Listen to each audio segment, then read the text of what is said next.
that? I'm Tanner Foust. I'm driving the Rockstar Ford Fiesta at X Games 15, which is the now 4th year that rally car has been a part of X Games.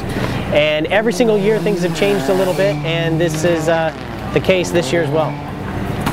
So now this year, a new car, different manufacturer the last few years, and now you're in this car. Tell us a little bit about this car's experience.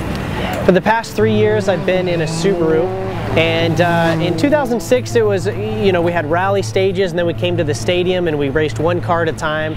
Worked out pretty well. Colin McRae rolled and only lost like half a second in the process. Then the second year they went to a head-to-head style bracket racing, which was very successful. Got gold medal on that one actually. The next year again the head-to-head. And this year we're doing that again, but the track is much faster. Now I've driven Subaru the last 3 years. This year I'm in a Ford, and I'm really excited about that because Ford around the rest of the world has a pretty amazing racing program. One of the top WRC rally programs out there. And rally, for those of you who don't know, is the second most popular motorsport on the planet behind Formula One.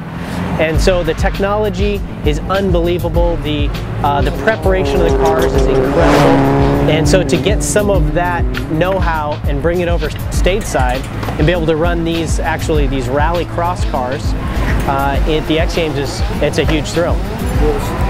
The Fiesta that I'm driving for Rockstar here is actually very similar to the car that will be sold in the US. It's a 5-door version. That's where the similarities pretty much end, actually.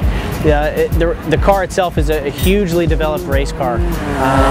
It normally runs rallycross, which in Europe is a big deal. 5 cars start at a time. There's jumps, dirt, asphalt. They go 0 to 60 in 2 seconds. They have 600 horsepower at the wheels. And then these cars took on a new task and they climbed up Pikes Peak. And my car was driven by Marcus Grunholm, so I'm happy to be sharing a seat with him, which is pretty amazing. One of the greatest drivers on the planet. And that was an 800 horsepower version. Now we've brought it into the rules of Rally America, who sanctions the X Games. And we have a 40mm restrictor choking the car down a little bit. It's about that big. And we get about 425 horsepower and 700 foot-pounds of torque, 700 foot-pounds of torque, depending on who you ask. But in any case, the car is ridiculous. It's the most ridiculous car I've ever driven. It's just absolutely explosive and hyper.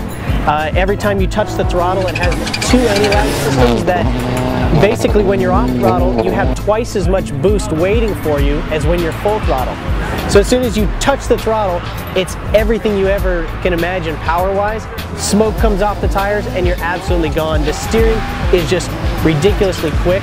And so it's actually a lot to hold on to in this tight little X Games track. Yeah, the thing about a really well-prepared car is that it's very purpose-built for its purpose. Basically, the more money you spend, the better it is at its function. This is an amazing rallycross car, which are very high-speed events, and they do have some jumps. But that means it's not necessarily suited for the tighter track of the X Games and the huge 70+ foot gap of the X Games. We have not actually practiced a jump in this car. None of us have in all 3 of the Fiestas. So I don't have a clue how it's going to respond. We've made some suspension adjustments that should be good. We've got a big wing on the back that should help. We've got a lot of weight on the rear of the car to find balance that should also help, but it's all in theory now. We don't get to try the jump until Sunday morning along with everybody else, so fingers crossed.